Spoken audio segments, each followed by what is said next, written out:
Hi hello ಎಲ್ರಿಗೂ ನಮಸ್ಕಾರ. Welcome back to my YouTube channel. ಎಲ್ಲರೂ ಹೇಗಿದ್ದೀರಾ? ಎಲ್ಲರೂ ಚೆನ್ನಾಗಿದ್ದೀರಾ ಅಂತ ಅಂದ್ಕೊಂಡಿದ್ದೀನಿ. ಓಕೆ, ನಾನು ಕೂಡ ಚೆನ್ನಾಗಿದ್ದೀನಿ. ಇದು ಶನಿವಾರದ ಬ್ಲಾಗು. ಶನಿವಾರ ಸಂಜೆ ಪೂಜೆ ಎಲ್ಲ ಮಾಡಾದಮೇಲೆ ವಿಡಿಯೋನ ಸ್ಟಾರ್ಟ್ ಮಾಡಿದೆ.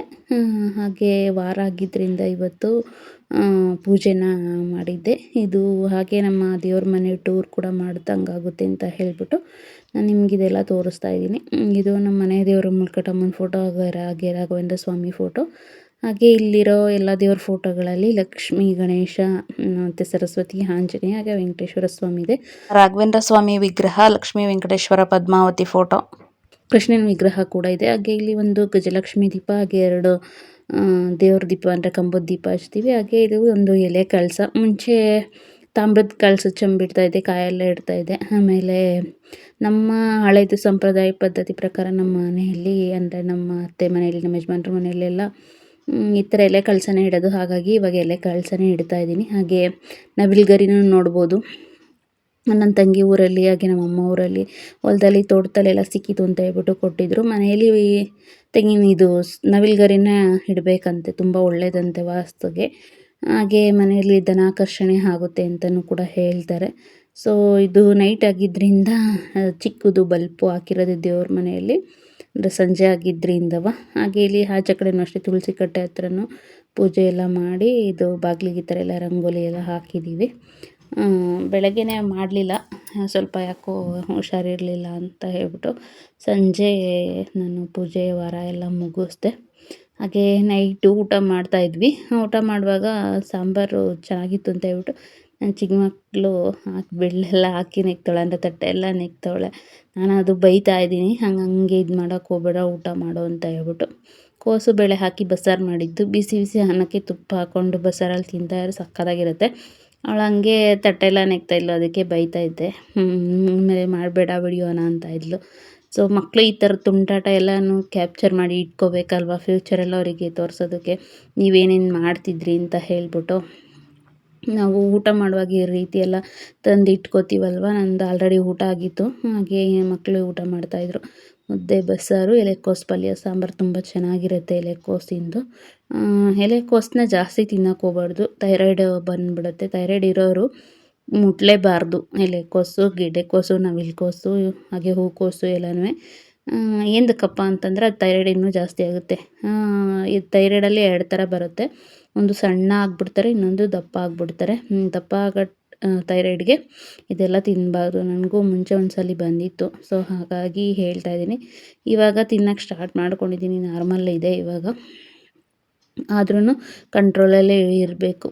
ಹಾಗೆ ಊಟ ಎಲ್ಲ ಮುಗ್ದಾದ್ಮೇಲೆ ಅಡುಗೆ ಮನೆ ಪಾತ್ರೆ ಎಲ್ಲ ತೊಳೆದು ಎಲ್ಲ ಕ್ಲೀನ್ ಮಾಡಿ ಆಚೆ ಬಂದೆ. ಹಾಗೆ ಸೊಪ್ನವ್ರು ಬಂದಿದ್ದರು, 5 ರೂಪಾಯಿ ಕಟ್ಟು ಅಂತ ಹೇಳ್ಬಿಟ್ಟು. ಎಷ್ಟು ಫ್ರೆಶ್ ಆಗಿತ್ತು ಅಂತಂದರೆ ಒಂದೊಂದು ದಿನ ಈ ಥರ ಒಂದು ಕಟ್ಟು ಸೊಪ್ಪೆ 30 ರೂಪಾಯಿ, 40 ರೂಪಾಯಿ, 50 ರೂಪಾಯಿ ಹೇಳ್ತಾರೆ. ನಾನು ನೋಡಿ 5 ರೂಪಾಯಿ ಕಟ್ಟು ಅಂತಂದರು, ತುಂಬ ಚೆನ್ನಾಗಿತ್ತು. ಹಂಗಾಗಿ ತೊಗೊಂಡೆ. ಎಷ್ಟು ಚೆನ್ನಾಗಿರೋ ಸೊಪ್ಪು, ಬರೀ 5 ರೂಪಾಯಿ ಕೊಡ್ತಾರಲ್ಲ ಅಂತ. ಒಂದು ಮೆಂತ್ಯ ಸೊಪ್ಪು, ಒಂದು ಸಬ್ಬಕ್ಕಿ ಸೊಪ್ಪು, ಹಾಗೆ ಒಂದು ಹರಬೆ ಸೊಪ್ಪು ತೊಗೊಂಡು ಎಲ್ಲ ಸೋಸ್ಬಿಟ್ಟು ಇಡ್ತಾಯಿದ್ದೀನಿ, ನಾಳೆ ಸೊಪ್ಪಿನ ಪಲ್ಯ ಮಾಡ್ಕೊಳ್ಳೋಣ ಅಂತ ಹೇಳ್ಬಿಟ್ಟು. ಇದು ಭಾನುವಾರ ಬೆಳಗ್ಗೆ ಎದ್ದು ಆ್ಯಸ್ ಯೂಶ್ವಲಿ ನಾನು ರಾಗಿ ಗಂಜಿ ಅಲ್ಲ, ಇದು ಹೆಲ್ತ್ ಮಿಕ್ಸ್ ಪೌಡ್ರ್ ಗಂಜಿ ಮಾಡ್ಕೊತಾ ಇದ್ದೀನಿ. ಮಗಳಿಗೂ ಸೇರಿಸಿ ಮಾಡ್ತಾಯಿದ್ದೀನಿ. ಚಿಕ್ಕವಳಿಗಾಗಲೇ ಮಾಡಿಕೊಟ್ಟಿದ್ದೆ ಭಾನುವಾರ. ಇನ್ನು ದೊಡ್ಡವಳು ಕುಡ್ದಿರಲಿಲ್ಲ, ಹಾಗಾಗಿ ಅವಳಿಗೆ ಉಪ್ಪಾಕಿ ಮಾಡಿಕೊಟ್ರೆ ಕುಡಿಯೋಲ್ಲ, ಹಾಗಾಗಿ ಬೆಲ್ಲ ಹಾಕಿ ಮಾಡ್ತಾಯಿದ್ದೀನಿ. ಇದ್ರ ಜೊತೆಗೆ ನನಗೂ ಕೂಡ ಆಗುತ್ತೆ ಅಂತ ಹೇಳ್ಬಿಟ್ಟು. ಆಮೇಲೆ ಬೆಳಗ್ಗೆ ತಿಂಡಿ ಏನೂ ಮಾಡಲಿಲ್ಲ, ಲೇಟ್ ಆಯಿತು, ನೆನ್ನೆದೇ ಎಲ್ಲ ಇತ್ತು ಅಂತ ಹೇಳ್ಬಿಟ್ಟು. ಹಾಗೆ ನಾವು ಎಲ್ಲ ಹೊರ್ಗಡೆ ಹೋಗ್ತಾಯಿದ್ದೀವಿ, ಒಂದು 2-3 ದಿವಸ ಮನೇಲಿ ಇರೋಲ್ಲ. ಹಾಗಾಗಿ ಟೊಮೆಟೊ ಪಚ್ಚಡಿ ಮಾಡಿಡೋಣ ಅಂತ ಹೇಳ್ಬಿಟ್ಟು ಮಾಡ್ತಾಯಿದ್ದೀನಿ. ಹೊರಗಡೆ ಎಲ್ಲೋಗಿದ್ದೋ, ನಾವು ಏನು ಮಾಡಿದ್ವಿ ಅಂತ ಹೇಳ್ಬಿಟ್ಟು ನೆಕ್ಸ್ಟು ವಿಡಿಯೋ ಹಾಕ್ತೀನಿ, ಕಾಯ್ತಾಯಿರಿ. ಹಾಗೆ ನೆಕ್ಸ್ಟು ವಿಡಿಯೋದಲ್ಲಿ ಹೇಳ್ತೀನಿ ನಾವು ಎಲ್ಲೋಗಿದ್ವಿ, ಏನು ಮಾಡಿದ್ವಿ ಅಂತ ಹೇಳ್ಬಿಟ್ಟು. ಹಂಗಾಗಿ ತಡಿ ಟೊಮೊಟೊ ಪಚ್ಚಡಿ ಮಾಡೋಣ ಅಂತ ಹೇಳ್ಬಿಟ್ಟು ಮಾಡ್ತಾಯಿದ್ದೀನಿ. ಇಲ್ಲಿ ಟೊಮೊಟೊ ಪಚ್ಚಡಿಗೆ ಬ್ಯಾಡಗಿ ಮೆಣಸಿನ್ಕಾಯಿ ಹಾಕ್ಕೊಂಡಿದ್ದೀನಿ. ಹಾಗೆ ಒಂದು 4-5 ಖಾರದ ಮೆಣಸಿನ್ಕಾಯಿನೂ ಕೂಡ ಹಾಕ್ಕೊಂಡಿದ್ದೀನಿ. ಹಾಕ್ಬಿಟ್ಟು ಚೆನ್ನಾಗಿ ಡ್ರೈ ರೋಸ್ಟ್ ಮಾಡಿ ಇಟ್ಕೋಬೇಕು. ಹಾಗೆ ಈ ರೀತಿ ಟೊಮೆಟೊ ಪಚ್ಚಡಿ ಮಾಡಿ ಇಡೋದ್ರಿಂದ 1 ತಿಂಗಳು ಕೂಡ ಆದರೂ ಕೆಡಲ್ಲ, ಫ್ರಿಜ್ಜಲ್ಲಿ ಇಟ್ಕೊಂಡ್ರೆ ಬೇಯಿಸ್ಬಿಟ್ಟು. ನಾನು ಕೂಡ 3-4 ದಿವಸಕ್ಕೆ ಆಗುತ್ತೆ ಅಂತ ಹೇಳ್ಬಿಟ್ಟು ಮಾಡಿಬಿಟ್ಟುಬಿಟ್ಟು ಹೋಗಿದ್ದು. ಆಮೇಲೆ ಬೆಳ್ಳುಳ್ಳಿನೂ ಅಷ್ಟೇ ಸ್ವಲ್ಪ ಡ್ರೈ ರೋಸ್ಟ್ ಮಾಡ್ಕೋಬೇಕು, ಎಣ್ಣೆ ಹಾಕಬಾರ್ದು. ಯಾಕಂದರೆ ಆಮೇಲೆ ಎಣ್ಣೆ ಹಾಕಿ ರೋಸ್ಟ್ ಮಾಡ್ಕೊಳ್ಳೋಣ. ಬೆಳ್ಳುಳ್ಳಿನೂ ಅಷ್ಟೇ ಲೈಟಾಗಿ ಅಂದರೆ ಅದು ಸ್ವಲ್ಪ ಇದಾಗೋವರೆಗೂ ರೋಸ್ಟ್ ಮಾಡ್ಕೊಬಿಟ್ಟು ಆಮೇಲೆ ಮತ್ತೆ ಅದಕ್ಕೆ ಕಡಲೆಬೇಳೆ, ಉದ್ದಿನಬೇಳೆ, ಮೆಂತ್ಯ, ಜೀರಿಗೆ, ಸಾಸಿವೆ ಇದಿಷ್ಟನ್ನು ಹಾಕ್ಬಿಟ್ಟು ಎಲ್ಲನೂ ಅಷ್ಟೇ ಚೆನ್ನಾಗಿ ಕೆಂಪಾಳ ಡ್ರೈ ರೋಸ್ಟ್ ಮಾಡ್ಕೋಬೇಕು ಸಿಮ್ಮಲ್ಲಿ ಇಟ್ಕೊಂಡು. ಇದನ್ನು ಆರಿಸ್ಬಿಟ್ಟು ಮಿಕ್ಸರ್ನ ಪುಡಿ ಮಾಡಿ ಇಟ್ಕೋಬೇಕು. ಅದರಿಂದ ಏನಾಗುತ್ತೆ ಅಂತಂದರೆ ಇದು ಟೊಮೆಟೊ ಪಚ್ಚಡಿಗೆ ಒಂದು ಒಳ್ಳೆ ಟೇಸ್ಟ್ ಸಿಗುತ್ತೆ. ಖಂಡಿತ ಈ ರೆಸಿಪಿನ ಟ್ರೈ ಮಾಡಿ ನೋಡಿ, ನಿಮಗೆಲ್ಲರಿಗೂ ಇಷ್ಟ ಆಗುತ್ತೆ. ಹಾಗೆ ಟೊಮೆಟೊ 15 ರೂಪಾಯಿ ಕೆಜಿ, 2 ಕೆಜಿ ತೊಗೊಂಡ್ರೆ 20, 3 ಕೆಜಿ ತೊಗೊಂಡ್ರೆ 30 ಅಂತ ಬಂದಿತ್ತು ನಮ್ಮ ಮನೆ ಹತ್ರ. ಸೊ ನಾನೇನು ಮಾಡಿದೆ, 3 ಕೆಜಿ ತೊಗೊಂಡೆ. ಎಲ್ಲ ಹಣ್ಣಾಗಿ ಹೋಗ್ಬಿಟ್ಟಿತ್ತು ಟೊಮೆಟೊ. ಹಂಗಾಗಿ ನಿನ್ನ ಟೊಮೆಟೊ ಬಾತು, ಟೊಮೆಟೊ ಚಟ್ನಿ ಮಾಡೋಣ ಅಂತ ಟೊಮೆಟೊ ಚಟ್ನಿ ಮಾಡೋಣ ಅಂದ್ಕೊಂಡೆ. ಟೊಮೆಟೊ ಚಟ್ನಿಗೆ ಈರುಳ್ಳಿ ಇದು ಎಲ್ಲ ಹಾಕ್ತೀವಲ್ಲ, ಸೊ ಬೇಡ, ಅದು 3 ದಿವಸ ಇರುತ್ತೋ ಇರಲ್ವೋ ಅಂತ ಹೇಳಿಬಿಟ್ಟು ಪಚ್ಚಡಿನೇ ಮಾಡಿಬಿಡೋಣ ಅಂತ ಮಾಡ್ತಾಯಿದ್ದೀನಿ. ಟೊಮೆಟೊ ಪಚ್ಚಡಿನೇ ಬೇರೆ ಇರುತ್ತೆ, ಟೊಮೆಟೊ ಚಟ್ನಿನೇ ಬೇರೆ ಇರುತ್ತೆ ರೆಸಿಪಿ. ಕನ್ಫ್ಯೂಷನ್ ಆಗಬೇಡಿ. ಬಟ್ ಟೇಸ್ಟು ಡಿಫ್ರೆನ್ಸ್ ಬರುತ್ತೆ. ನೋಡೋದಕ್ಕೆ ಒಂದೇ ಥರ ಕಾಣ್ಬೋದು, ಯಾಕಂದರೆ ಟೊಮೆಟೊ ರೆಡ್ಡಾಗಿರುತ್ತಲ್ಲ, ಸೊ ಹಾಗಾಗಿ ನೋಡೋದಕ್ಕೆ ಒಂದೇ ಥರ ಕಾಣ್ಬೋದು, ಬಟ್ ಟೇಸ್ಟ್ ಡಿಫ್ರೆನ್ಸ್ ಬರುತ್ತೆ.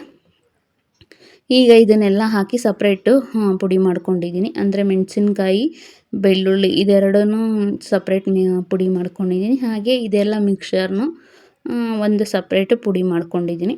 ಪುಡಿ ಮಾಡ್ಕೊಂಬಿಟ್ಟು ಟೊಮೆಟೋನ ಒಂದು ಬಾಣಲಿಗೆ ಇಟ್ಟು ಅದಕ್ಕೆ ಒಂಚೂರು ಎಣ್ಣೆ ಹಾಕಿ ಉದ್ದುದ್ದಕ್ಕೆ ಸ್ವಲ್ಪ ದಪ್ಪದಾಗಿ ಕಟ್ ಮಾಡಿರೋ ಟೊಮೆಟೊ ಹಾಕ್ಕೊಂಡು ಚೆನ್ನಾಗಿ ಫ್ರೈ ಮಾಡ್ಕೋಬೇಕು. ಅದಕ್ಕೆ ಸ್ವಲ್ಪ ಉಪ್ಪು ಹಾಕಿದ್ರೆ ಬೇಗ ಸಾಫ್ಟ್ ಆಗಿಬಿಡುತ್ತೆ. ಟೊಮೆಟೊಗೆ ಬೇಗ ಬೇಯಬೇಕು ಅಂತಂದರೆ ಟೊಮೆಟೊ, ಈರುಳ್ಳಿ, ಯಾವುದೇ ತರಕಾರಿ, ಸೊಪ್ಪು ಯಾವುದನ್ನೇ ಆಗಲಿ ಬೇಗ ಬೇಯಬೇಕು ಅಂತಂದರೆ ನೀವು ಉಪ್ಪು ಹಾಕಿದ್ರೆ ಬೇಗ ಬೆಂದೋಗುತ್ತೆ. ಏನಕ್ಕಪ್ಪ ಅಂದರೆ ಉಪ್ಪಲ್ಲಿ ಸೋಡಿಯಂ ಕ್ಲೋರೈಡ್ ಇರುತ್ತೆ, ಹಾಗಾಗಿ ಅದು ಬೇಗ ಎಲ್ಲನೂ ಕರಗಿಸುತ್ತೆ ಫುಡ್ನ. ಸೊ ಹಾಗಾಗಿ ನಾವು ಅದನ್ನು ಉಪ್ಪನ್ನ ಬಳಸಬೇಕು. ಈಗ ನೀವು ನೋಡಿರ್ಬೋದು, ಕೆಲವು ಸ್ವೀಟ್ ಅಂಗಡಿಗಳಲ್ಲಿ ಸ್ವೀಟ್ ಮಾಡುವಾಗ ಒಂದು ಚಿಟಿಕೆ ಉಪ್ಪು ಹಾಕ್ತಾರೆ. ಅಂದರೆ ಯಾವುದೇ ಸ್ವೀಟಿಗೂ ಒಂದು ಚಿಟಿಕೆ ಉಪ್ಪು ಹಾಕ್ಬಿಟ್ಟೆ ಮಾಡ್ತಾರೆ. ಏನಕ್ಕೆ ಅಂತಂದರೆ ಅದರಲ್ಲಿ ಸೋಡಿಯಂ ಕ್ಲೋರೈಡ್ ಇರೋದ್ರಿಂದ, ಸೋಡಿಯಂ ಕ್ಲೋರೈಡ್ ಅಂದ್ರೇ ಉಪ್ಪು, ಬಟ್ ಅದು ಒಂದು ಕೆಮಿಕಲ್ ಥರ ಅದಿರೋದ್ರಿಂದ ಅದೇನಾಗುತ್ತೆ, ಬೇಗ ಫುಡ್ನ ಡೈಜೆಸ್ಟ್ ಮಾಡ್ಕೊಳ್ಳೋದಕ್ಕೆ ಇದು ಮಾಡುತ್ತೆ, ಹೆಲ್ಪ್ ಮಾಡುತ್ತೆ. ಸೊ ಹಾಗಾಗಿ ಅವರು ಯಾವುದೇ ಸ್ವೀಟ್ ಒಂದು ರುಚಿ ಬರಲಿ, ಟೇಸ್ಟ್ ಬರಲಿ ಅಂತ ಹೇಳ್ಬಿಟ್ಟು ಸ್ವೀಟ್ಗೆ ಒಂದು ಚಿಟಿಕೆ ಉಪ್ಪು ಹಾಕ್ತಾರೆ. ನೀವು ನೋಡಿರ್ತೀರ ಅಂತ ಅನಿಸುತ್ತೆ. ಅಂದರೆ ಕಡಿಮೆ ಆದರೆ ಒಂದು ಚಿಟಿಕೆ, ಸ್ವಲ್ಪ ಜಾಸ್ತಿ ಆದರೆ ಸಕ್ಕರೆನ ಹಾಕಿರ್ತಾರೆ, ಅದಕ್ಕೆ ಒಂದು ಸ್ವಲ್ಪ ಉಪ್ಪು ಕೂಡ ಹಾಕ್ತಾರೆ. ಹಾಗೆ ನೋಡ್ತಾ ಇರ್ಬೋದು, ಇಲ್ಲಿ ಟೊಮೆಟೊ ಸಾಫ್ಟ್ ಆಗೋವರೆಗೂ ನಾನು ಎಲ್ಲ ಬೇಯಿಸ್ಕೊಂಡಾದ್ಮೇಲೆ ಎಲ್ಲನೂ ತಣ್ಣಗೆ ಮಾಡಿಕೊಂಡು ಎಲ್ಲ ಸಪ್ರೇಟ್ ರುಬ್ಕೊಂಡೆ. ಅಂದರೆ ಟೊಮೆಟೊ ಸಪ್ರೇಟ್ ರುಬ್ಕೊಂಡೆ. ಹಾಗೆ ಇದು ಮಿಕ್ಸರ್ ಇತ್ತಲ್ಲ, ಅಂದರೆ ಕಡಲೆಬೇಳೆ, ಉದ್ದಿನಬೇಳೆ, ಸಾಸಿವೆ, ಜೀರಿಗೆ, ಮೆಂತ್ಯ, ಆ ಮಿಕ್ಸರ್ ಸಪ್ರೇಟ್ ರುಬ್ಕೊಂಡೆ. ಮತ್ತು ಬೆಳ್ಳುಳ್ಳಿ ಮತ್ತು ಮೆಣಸಿನ್ಕಾಯಿನ ತರಿಯಾಗಿ ರುಬ್ಕೊಂಡೆ. ಎಲ್ಲ ರುಬ್ಕೊಂಡಾದಮೇಲೆ ಇದೇ ಬಾಣಲಿಗೆ ಸ್ವಲ್ಪ ಎಣ್ಣೆ ಹಾಕ್ಬಿಟ್ಟು ಆಮೇಲೆ ಬೆಳ್ಳುಳ್ಳಿ ಮತ್ತು ಮೆಣಸಿನ್ಕಾಯಿನ ಹಾಕಿ ಚೆನ್ನಾಗಿ ರೋಸ್ಟ್ ಮಾಡ್ಕೊಳ್ಬೇಕು ಸಿಮ್ಮಲ್ಲಿ ಇಟ್ಕೊಂಡು.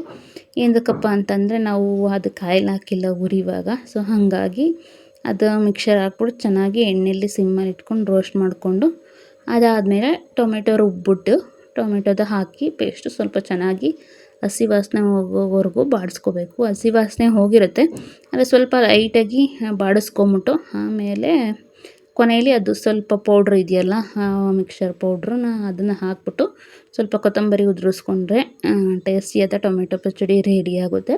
ಹಾಗೆ ನೀವು ಒಂದು ತಿಂಗಳು ಇಡಬೇಕು ಅಂತಂದರೆ ಒಂದು ಗ್ಲಾಸಿನ ಜಾರಲ್ಲಿ ಹಾಕಿ ಇಟ್ಕೋಬೋದು. ಹಾಗೇ ಉಪ್ಪಿನಕಾಯಿ ಈ ಥರನೂ ಯೂಸ್ ಮಾಡ್ತಾರೆ ಕೆಲವರು, ಬಟ್ ನೀವು ಎಣ್ಣೆ ಜಾಸ್ತಿ ಹಾಕಬೇಕಾಗುತ್ತೆ. ನಾನು ಮೊದಲೇ ಆಯಿಲ್ನ ಕಂಟ್ರೋಲ್ ಮಾಡೋದ್ರಿಂದ ಇಲ್ಲಿ ಸ್ವಲ್ಪನೇ ಆಯಿಲ್ ಹಾಕಿರೋದು. ನೀವು ತಿಂಗಳನ್ಗಟ್ಟಲೆ ಜಾಸ್ತಿ ಮಾಡಿ ಇಟ್ಕೋತೀವಿ ಅಂದರೆ ಸ್ವಲ್ಪ ಎಣ್ಣೆನ ಜಾಸ್ತಿ ಹಾಕಿ ಮಾಡಿಟ್ಕೊಳ್ಳಿ. ಹಾಗೆ ಟೊಮೆಟೊನ ನೀವು ರೋಸ್ಟ್ ಮಾಡ್ಕೊಳ್ಳುವಾಗ ಸ್ವಲ್ಪ ಹುಣಸೆಹಣ್ಣು ಹಾಕ್ಕೊಳ್ಳಿ. ಅದೇನಾಗುತ್ತೆ ಅಂದರೆ ಇನ್ನೊಂದು ಟ್ಯಾಂಗಿ ಫ್ಲೇವರ್ ಕೊಡುತ್ತೆ, ಒಳ್ಳೆ ಫ್ಲೇವರ್ ಕೊಡುತ್ತೆ. ಆಮೇಲೆ ನಿಮ್ಗೆ ಎಷ್ಟು ದಿವಸ ಇಟ್ರೂ ಕೆಡಲ್ಲ ಹುಣಸೆಹಣ್ಣು ಹಾಕೋದ್ರಿಂದ. ಬಟ್ ನಾನಿಲ್ಲಿ 2-3 ದಿವಸಕ್ಕೆ ಮಾಡ್ಕೊತಾ ಇರೋದು, ಹಾಗಾಗಿ ನಾನು ಬರೀ ಟೊಮೆಟೊ ಹಾಕಿದ್ದೀನಿ. ನೀವು ಬೇಕಂತಂದರೆ ಸ್ವಲ್ಪ ಹುಣಸೆಹಣ್ಣು ಹಾಕ್ಕೊಂಡ್ರೆ ಅದೇ ಜಾಸ್ತಿ ದಿವಸ ಇಡ್ಬೋದು. ಇದನ್ನು ಚೆನ್ನಾಗಿ ಎಣ್ಣೆ ಬಿಡೋವರೆಗೂ ಬೇಯಿಸ್ಕೋಬೇಕು. ನಾನು ಎಣ್ಣೆ ಬೇಯಿಸ್ಕೊಂಡಿದ್ದೀನಿ, ಬಟ್ ಎಣ್ಣೆ ಜಾಸ್ತಿ ಹಾಕಿಲ್ದಲೇ ಇರೋದ್ರಿಂದ ನಿಮಗೆ ಎಣ್ಣೆ ಕಾಣಿಸಲ್ಲ. ಸೊ ಪೌಡ್ರೆಲ್ಲ ಹಾಕಿ ಬೇಯಿಸ್ಕೊಂಡು ಕೊತ್ತಂಬರಿ ಸೊಪ್ಪು ಹಾಕ್ಕೊಂಡ್ರೆ ಒಳ್ಳೆ ಟೇಸ್ಟಿಯಾದ ಟೊಮೆಟೊ ಪಚ್ಚಡಿ ರೆಡಿಯಾಗುತ್ತೆ. ಬಟ್ ನೀವು ಜಾಸ್ತಿ ದಿವಸ ಇಡಬೇಕು ಅಂದರೆ ಕೊತ್ತಂಬರಿ ಸೊಪ್ಪನ್ನ ಹಾಕೋಕೆ ಹೋಗಬೇಡಿ. ಬೇಕು ಅಂದಾಗ ಹಾಕ್ಕೊಂಡು ಬಿಸಿ ಮಾಡಿಕೊಂಡು ಕೊತ್ತಂಬರಿ ಸೊಪ್ಪು ಉದುರಿಸ್ಕೋಬೋದು. ಇಲ್ಲಿ ಕೊತ್ತಂಬರಿ ಸೊಪ್ಪು ಇರಲಿಲ್ಲ ಮತ್ತು ಹಾಕಲೂ ಇರಲಿಲ್ಲ. ಹಾಕಿದರೆ ತುಂಬ ಚೆನ್ನಾಗಿರೋದು. ನಾನು 3-4 ದಿವಸ ಇಡೋದ್ರಿಂದ ಹಾಕಿಲ್ಲ. ಸೊ ಇದಾಗಿತ್ತು ಇವತ್ತಿನ ಬ್ಲಾಗು. ಹಾಗೇ ಇದನ್ನು ರೆಸಿಪಿನ ಟ್ರೈ ಮಾಡಿ ನೋಡಿ ಹೇಗೆ ಬಂತು ಅಂತೇಳಿ. ಬಟ್ ನಾನು ಮಾಡಿದಾಗ ನಿಜ ತುಂಬ ಚೆನ್ನಾಗಿ ಬಂದಿತ್ತು. ಹಾಗೆ ಬಿಸಿ ಬಿಸಿ ಅನ್ನದ ಮೇಲೆ ಈ ಟೊಮೆಟೊ ಪಚ್ಚಡಿ ಮತ್ತು ತುಪ್ಪ ಹಾಕೊಂಡು ತಿಂತಾಯಿದ್ರೆ ಒಂದೊಳ್ಳೆ ಕಾಂಬಿನೇಷನ್ ಅಂತ ಹೇಳ್ಬೋದು. ವಿಡಿಯೋ ಇಷ್ಟ ಆಯಿತು ಅಂದರೆ ಲೈಕ್ ಮಾಡಿ, ಕಮೆಂಟ್ ಮಾಡಿ, ಶೇರ್ ಮಾಡಿ, ಹಾಗೆ ಸಬ್ಸ್ಕ್ರೈಬ್ ಮಾಡ್ಕೊಂಡು ನೋಡಿ.